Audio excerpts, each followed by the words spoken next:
sirs. It's the Max Kellerman Show on ESPN Radio, ESPN News, the ESPN app, Sirius XM Channel 80, and on your smart speaker. Reach me at 888-SAY-ESPN, 888-729-3776. The Max Kellerman Show is presented by Progressive Insurance. All guests on the Dr. Pepper call-in line, 888-SAY-ESPN. ESPN Nation is presented by Dr. Pepper. It's official. College football's back, and so is your favorite Dr. Pepper-loving college football town, Fansville. Head to a store near you to treat your inner college football fan to an ice-cold 20-ounce Dr. Pepper today. It's time for Straight Talk, brought to you by Straight Talk Wireless. Raj, I don't know. Like, I'm looking at the simulcast, and you know, I'm coming straight from the Max Unboxing set. Raj is giving me a telephone sign. What does this mean, Raj? Telephone thing. Anyway, the point is, I'm coming right from the Max Unboxing set, so I'm in a suit and tie. Who am I, Walter Cronkite? What am I? What is this? I'm doing. Yeah, Raj. It looks like you're going to be participating in the debates tonight or something. I know. Now, professional. It's true I'm very handsome in a suit and tie, but I feel like I should. You know, I'm coming. Look, by the way, Max Unboxing tomorrow night, 5 p.m. ESPN 2. You want to hear from Teofimo Lopez about what he just did? You want to hear from Tank Davis about what he's about to do? Because I'm speaking to them both. So I had to get some stuff done for Max Unboxing. I'm coming straight from the set. We taped something. And so I'm in my suit and tie. I don't know. I feel like it looks strange already. Should I loosen the tie and unbutton the collar? Yeah. Or should I keep it nice and neat? Let's see what this looks like. Let's see what this looks like, Raj. Look at this. Even more like, look at this. Even better. Happy hour. I can reach over and talk to you about the games. And that's right. The problem is I might be too sexy for television now. Not like that. Look at Raj. Look at Raj. Put on his dad's blazer and got TV. It looks like a kid in his dad's blazer. That's really. Did you go somewhere to get that picture taken? It was a good ESPN Los Angeles, a photo shoot. And John, he did his suit, but it might have been a little older. You know, maybe it might have been from about 7 or 8 years. Yeah, they were at a photo shoot in ESPN Los Angeles. They said, "Hey, is the producer around? We want to take a picture of him too." Raj lied to them. Oh yeah, I'm on air. Got some glamorous shots taken. Let me give you some straight talk. Let me tell you some straight talk, Raj. Antonio Brown, who I said for a long time now, he doesn't even deserve another chance in the league yet. He's going to get it. He served his suspension, and there's some teams lining up for his services. Now, there are a couple distinct issues here. One is, do you want Antonio Brown on your team? Like, where do I think he should go? The Seattle Seahawks apparently are in the front of the line. And two, do you think he's going to last the season? Let me answer two first. I don't think he lasts the season. And I base that on his entire history. Like, people who think he does last the season are basing that not on any of his behavior, none of the past, but basing it on how would you feel if you were in his position, right? Like, he has to know this might be his last chance. Number one, it's not going to be his last chance because he's that great of a receiver. And number two, no, he doesn't have to know. Why does Antonio Brown have to know? Remember when he first started making problems in Pittsburgh? And then finally he gets traded away, and you're like, oh, he's crazy like a fox. He wanted out of there to get his money. And as Stephen A. points out on First Take all the time, all he had to do was shut up on a Thursday until a Tuesday. And if he just didn't say anything and stayed out of trouble, whatever that is, 48 hours? No, not 48 hours. That would only be 2 days, Raj. Don't be ridiculous. 96 hours. See how I did that? How I got the 48? Just like that. I got that, like this, Raj. Like this, I got 96 hours. All up here. That's right. Can you just shut up for 4 days and get your $29 million guaranteed? No, he couldn't. Right then, you know something's wrong. And then, way out, the whole organization supported him. The GM, the owner, the coach, his teammates. And he couldn't stop throwing them under a bus. Whatever bus came by, threw someone under. And then he may have, illegally taped John Gruden a phone call to try to, bust him publicly on something? Is he out of his mind? And so he's off the Raiders right away. And then he staged that phony baloney, Grandma, I'm free. Free from what? A nationally known team that wanted you, was trying to give you $30 million almost guaranteed. A coach who's saying nothing but good things about you, teammates who supported you. You couldn't make it through the preseason just to play a single game. That's when I started saying, I'm a little concerned about Antonio Brown. I don't want to just pile on. I think he may need some help. His behavior was so, let's call it erratic and inexplicable, at least from where I was sitting, that I thought maybe he needed some help, like a mental health care professional. Because mental health is a real thing. Now, by the way, here's the thing. Just because someone may have mental health issues doesn't mean they're not also a jerk. It's possible to both have mental health issues and be a jerk. Things can be true. I suspect Antonio Brown has certain mental health issues and he's a jerk. By the way, my own interactions with him here and there, a couple times I talked to him, run into him. He was on Sports Nation once and, stuff like that. He seemed fine to me. He was nice to me. It was nice talking to him. And I do believe that you should judge people on their interactions with you, but that's not the only way you should judge them. It seems to, like he did things like, do you remember when he released to the public that text that Juju Smith-Schuster sent him? It's a humble text from Juju Smith-Schuster when he was still in college, telling Antonio Brown how he looked up to him and everything. Antonio Brown thought that made Juju look bad. Made Juju look good. It said a lot that AB thought that made him look bad. So anyway, then he goes to the Patriots. Now understand, even if he felt, from his point of view, he was being extorted by a woman who made who made accusations against him. Even if he felt that way, why would he put in text what he put in text? Like a nasty text that would certainly not engender any sympathy for Antonio Brown if it became public, but also shows a real lack of judgment that he would put that in writing, even if he did feel that way. And yet he did. And that became public. And then on the way in the door to the New England Patriots, he does another one. Remember what Chris Rock said about Michael Jackson? Another kid. It's like another text. AB, are you crazy? That's what I thought. He might be crazy. He might need help. Maybe chemically imbalanced. What's he doing? He lasts one game on the Patriots so he gets his way out of Pittsburgh. Oh, he's crazy like a fox. He gets $29 million guaranteed that he then blows up because he can't keep his mouth closed for 96 hours. He, on his way out the door, throws everyone under the bus who supported him, including maybe illegally taping his coach.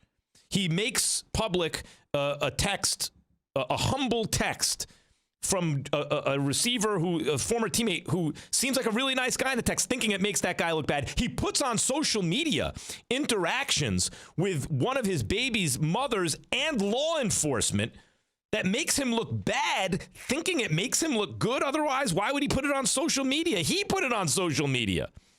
And then on the way into the Patriots, he makes the same mistake that he had just made that made him look really bad, involving a potential legal issue, a criminal issue.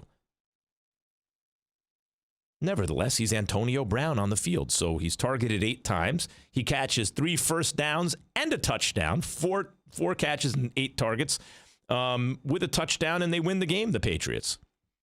And that's the only game he played for the Patriots. And then he throws Kraft under the bus or criticizes him on the way out the door. You see, this dude can't take yes for an answer. So, that's his history. What's changed? By the way, then he said, he doesn't need football, and he's really, you're a Renaissance man, AB? What did he do when he was away from the game? As I asked on First Take today, did he write a novel? Did he compose a symphony? Did he organize in the community? Like, what? Did he do anything at all? No. In fact, he enrolled in I forgot where he enrolled. He wanted a degree in something, and he promptly put on social media that he was looking for someone to write a paper for him. What? By the way, 3 things are possible. You may have mental health issues. You may also be a jerk. You don't have to, it doesn't have to be one or the other. And you also may not be that smart. I'll say this for AB. He is a legendary worker. His work ethic is legend, like the way Jerry Rice's was. And he, I'd say, has been the most productive statistical wideout in the history. In my lifetime watching football, there was Jerry Rice and then there was Randy Moss in terms of the consistency of production at an elite level, at like a super elite level. I think he's the third guy there. Then came AB, where you start looking at the numbers, you go, oh, that kind of looks like Randy Moss or Jerry Rice almost. So that talent will always get him another opportunity. Is there anything in his past that makes you think he's going to make the most of it? That he's going to stick around the whole year? I don't think there is. So then the question becomes, does he make sense for the Seahawks? Here's Pete Carroll, head coach of the Seattle Seahawks, on the possibility of signing AB.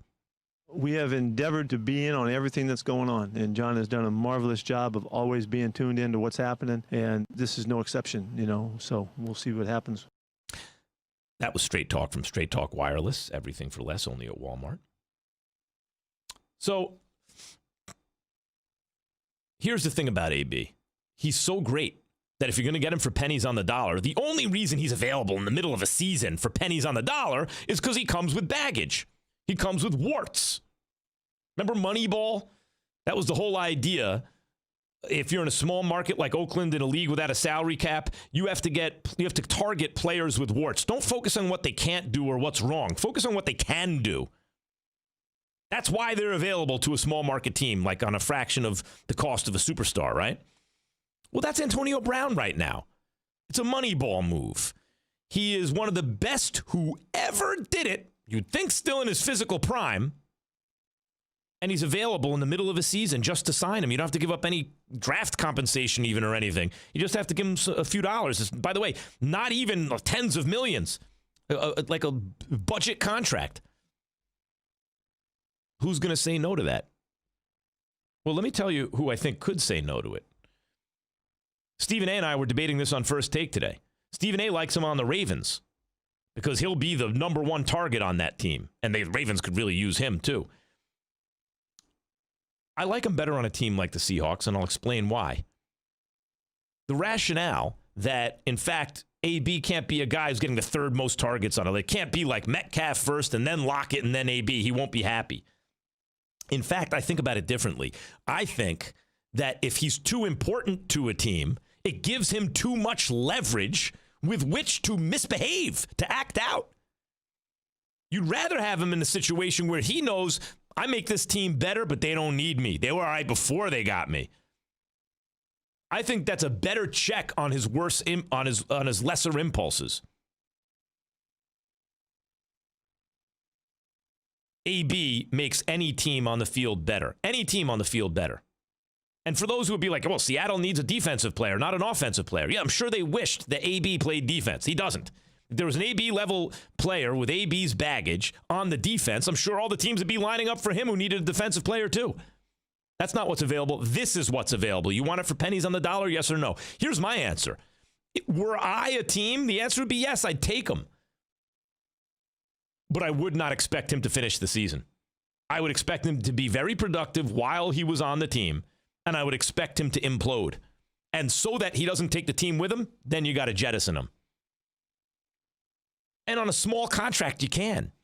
You know, it's like a bad thing. Like when Odell got the money from the Giants and Gettleman was like, we're never going to trade him. I don't know if he said he's as valuable as a quarterback, but that's what, you can't see the word quarterback for some reason, Gettleman. But at any rate, yeah, we're not, we just signed him. We're not going to trade him. He's so great. And the next day he turned around and traded him. $20 million cap hit. That's a hard player to trade. It's a stupid thing to trade a player like that, right? But a player on a small contract, like what AB's about to get, that's an easy player to get rid of if he's not working out. Or if the problems he creates off the field aren't as valuable as the contributions he makes on it. Another Pro Bowl wideout trying to make a comeback. Ravens are bringing in Dez Bryant to evaluate whether they want to sign him to their practice squad. I don't care about that story. It doesn't interest me. Like, Dez Bryant he was never the best receiver in the game, as people tried to pretend. But because he's a Cowboy, much like Ezekiel Elliott, they used to tell me, he's better than Odell. Stop. On his best day, it's not close. But Dez was a top 5 receiver. In fact, you could, at his best, top 3 or 4. I'd say 4. There were 4 guys, several years ago. There was AB and Julio Jones, and Odell was the new kid on the block, and Dez Bryant. But, like, the NFL, man, you can't get suckered by the name brand. Dez is just a name brand receiver who's past his prime right now. Who cares if he's on a practice squad? It's interesting as a story, I guess, because we know him. And also, Cowboys are known more than players for other franchises because they're more nationally covered. But, like, AB going to the Seahawks, that's a big story. Dez Bryant, the Ravens looking at him for the practice squad is a non-story. It's a non-story. If he was good, someone would have picked him up by now. I mean, by the way, do I think Dez has been treated unfairly? I do. I think that he's been good enough to play in the NFL, but not as an impact player, as a Jag, just a guy. Max Kellerman Show is brought to you by Shell V-Power Nitro Plus Premium Gasoline. You know what? They're going to get it twice, Raj. And the pitch. Did he go? They appeal down to first, and he did. Castillo strikes out Taylor, and the Rays win Game 2 to even up the World Series at a win apiece. Rays beat the Dodgers behind the bullpen and Brandon Lowe's 2 homers to even the World Series. Lowe became the first player ever to hit 2 opposite field home runs in one World Series game. And the Rays bullpen bent but didn't break as they held on for a 6-4 victory Wednesday night to even the series at 1 game apiece. I was getting tired watching that game last night. Thinking, it sounded like you watch every inning of it, Max. I can hear the passion. By the way, and I saw him coming back on him, and I got the feeling the Dodgers maybe were going to come back to win. I said, no, I can't stay up. I have to go to sleep. Actually, I think it was 6-4 when I stopped. I think that was the final score anyway. So I was smart. Yeah. Calculated risk, but you did it right. I did it right.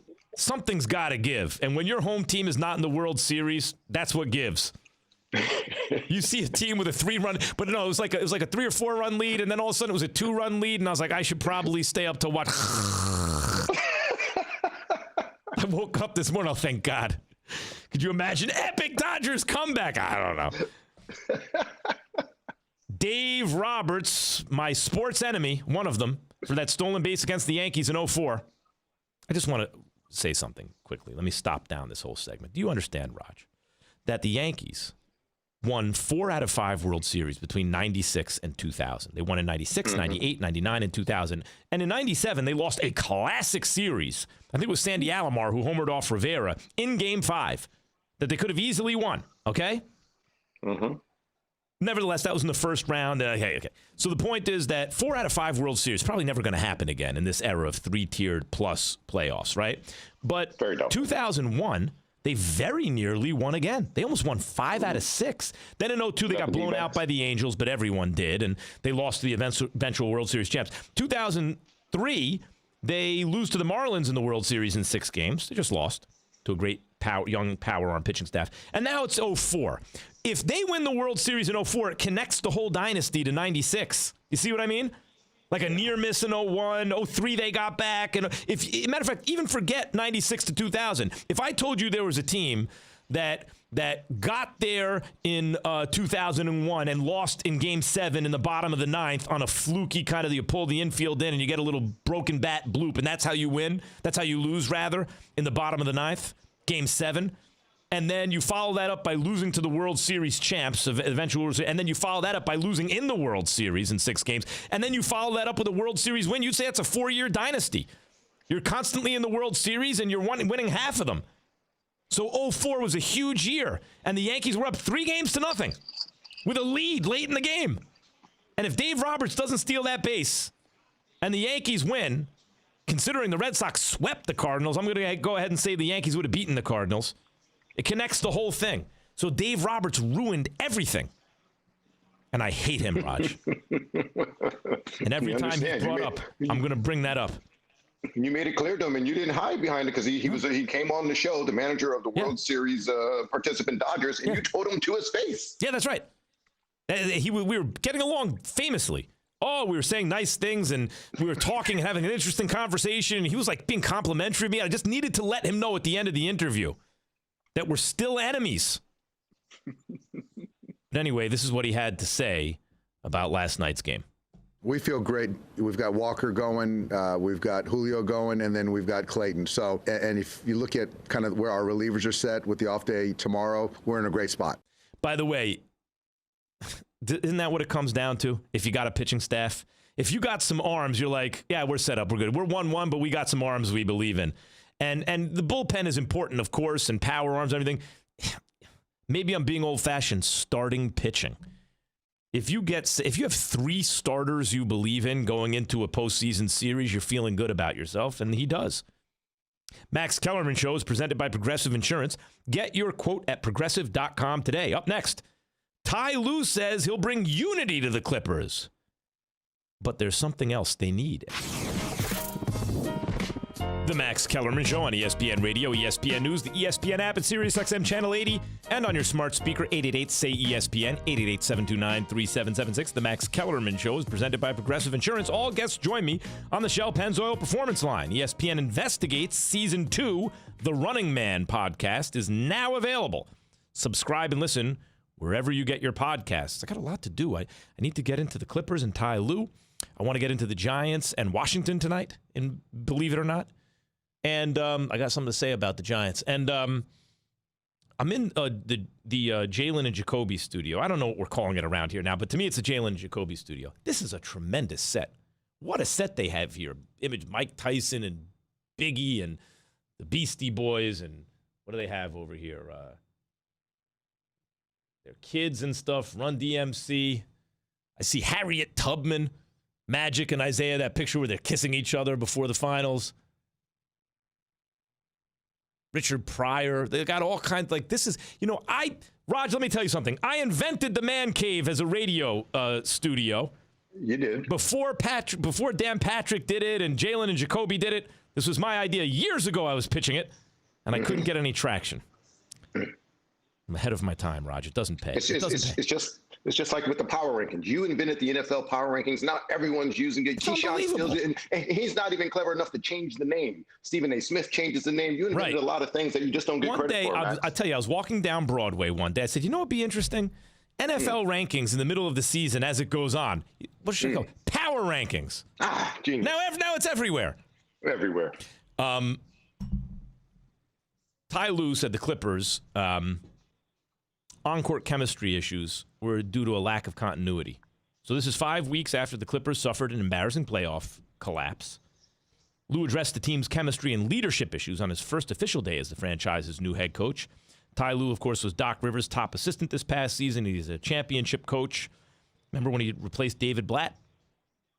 LeBron was like, this guy ain't cutting it. They brought in Ty Lue. They won the championship. He says the franchise's team chemistry issues not because his players don't get along off the floor, but due to injuries and unforeseen circumstances that kept the team from gaining valuable time together on the court. I can buy that, I guess, except I think there's something else. I like Patrick Beverley a lot. He's a good defensive player. Some of the deeper analytics suggest maybe he's not as good as his reputation, but I think he's a good defensive player, and he can shoot. If you need a kind of defensive shooter at the 1, he's really more of a 2, but he has the height to play the 1, right? He doesn't have the height to play the 2. That happens in the modern NBA a bunch of times. But if you need that, if you have a kind of playmaking off guard who's really more of a point guard but is also a scorer, if you had a Kobe Bryant, right, then Patrick Beverley makes a lot of sense. But if you have, if your 2 best players are both not only perimeter players but really wings, so you can call them a 2 guard and a small forward, but it's 2-way attacking perimeter players who can shoot. I think you need a primary ball handler because, like, Kawhi has become a much, much better passer. He reminds me of Hakeem, different positions. But Hakeem Olajuwon came in as a great defender and a scorer, but not a passer. But over his career, he became a very good passer by the end of his career. But you would say he's an above-average passer for a small forward. Like LeBron, you could argue small forward too, whatever. Positionless basketball, he's really a point guard now. But LeBron is a all-time great passer no matter what position he plays. That's not Kawhi. Kawhi is an above-average passer for a small forward. They don't really have a brilliant kind of offense organizer, conductor on the team. So I was mentioning Rondo would be a real good fit, and I know they want Rondo. But how's this? A thought I had, which I later found out is actually being contemplated by some of the principals involved. Chris Paul. Chris Paul makes a lot of sense in a return to the Clippers. You want someone to organize your offense, but at an elite level, who can also shoot and all that stuff. But like Patrick Beverley's not a dynamic playmaker. He's a defender and a shooter. Rondo is a dynamic playmaker, but not a shooter. Although in the playoffs, he's an all-star. Chris Paul is he's the next thing to an MVP caliber player. He's not a five-star player, but he's not a 4.5 either. He's a 4.75 star player. He's a 4 3/4 star player at this point in his career. But here's the other thing it does. Kawhi and Paul George are not as good as LeBron and AD. LeBron's a little better than Kawhi, and AD's a lot better than Paul George. And that's what it comes down to in the NBA. If you don't have a big three, your big two better be better than the other's big twos. Look, you could argue LeBron and AD are the number 1 and 2 players in basketball. They're on the same team. You know what happens when that happens? Championships. When Bird and McHale got together, the best player in basketball at the time and a top 5 player in McHale, they won championships. When Magic and Kareem got together, because in the beginning Kareem was still the best player in basketball and Magic was top 5, and then it switched, they won championships, especially when Worthy joined, right? Like, how are you going to stop all that?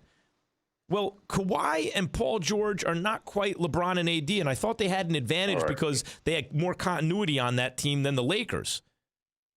No, they need not only someone to organize the offense with playoff experience and all that, but they need that guy to be on an all-star plus level. Because if your big two are not as good as the other big two, then get 3. Here's the question. Can they even match up salaries to get Chris Paul? Does Montrezl Harrell and Lou Williams and this one and that one add up to Chris Paul's salary even? Or do you have to move Paul George?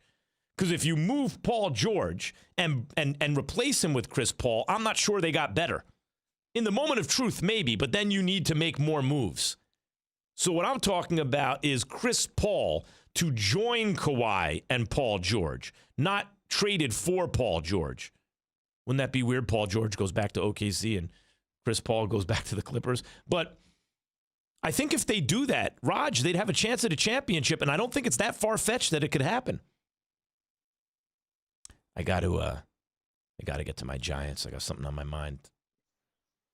They need to sever for Trevor. I've mentioned that, but this is something else. Axe Max is coming right up, though. It's champion versus champion at UFC 254 when Khabib Nurmagomedov takes on Justin Gaethje. Coming this Saturday, October 24th, special start time, 2 p.m. Eastern, only on ESPN Plus pay-per-view. UFC 254 is exclusively available to ESPN Plus subscribers for $64.99. Visit espnplus.com/PPV for pay-per-view for more details. Coming up.